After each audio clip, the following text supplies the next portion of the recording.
Welcome to our podcast.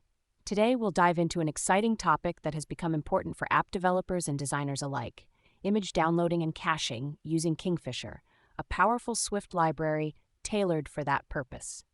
So let's kick things off. Imagine you're building an app that displays stunning images from the web. You want these images to load quickly, look great, and most importantly, play nicely with the rest of your app. That's where Kingfisher comes into play. Kingfisher is primarily known for its asynchronous image downloading capabilities, which means you can fetch images without blocking your app's user interface. Think about how vital that is in today's mobile world, where user experience is everything. You wouldn't want to wait around staring at a blank screen while an image loads. Instead, Kingfisher brings images to your app smoothly and efficiently.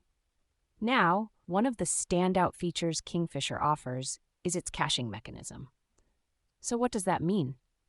Well, once an image is downloaded, Kingfisher saves it, like keeping a favorite recipe on hand, so you don't have to search for it every time.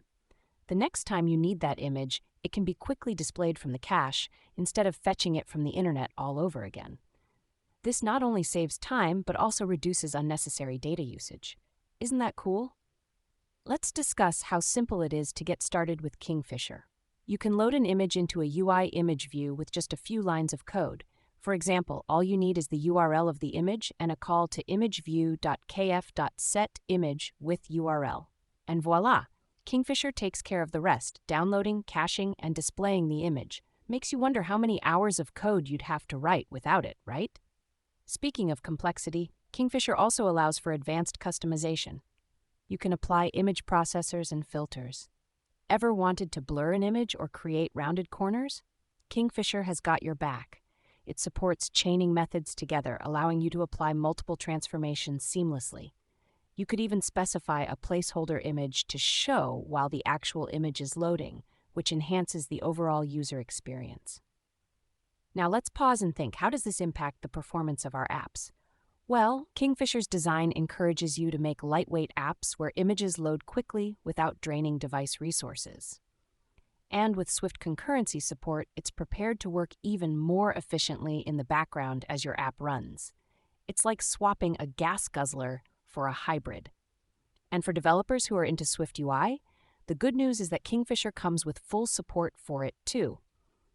Just replace your UI image view with a KF image in a Swift UI view, and you're ready to connect to your image source. But how do you get started with Kingfisher? You can install it via Swift Package Manager or CocoaPods. Easy peasy. Plus, there are extensive tutorials to guide you through setting everything up. Before we wrap up, I think it's important to mention that Kingfisher is open source. That means developers can contribute to its evolving features and improvements. Think about it. Becoming part of a community that's constantly working to enhance a vital tool in the developer's toolkit. Pretty motivating, right? So, what's the takeaway? Kingfisher isn't just about downloading images. It's about enhancing the overall experience for app developers and users alike by providing a lightweight, customizable, and efficient solution. We should all consider leveraging these sorts of frameworks to make our apps better. Thanks for tuning in. I hope you found this exploration of Kingfisher insightful. If you're eager to implement this in your projects, dive right in, and who knows, you might just streamline your development process significantly. Happy coding?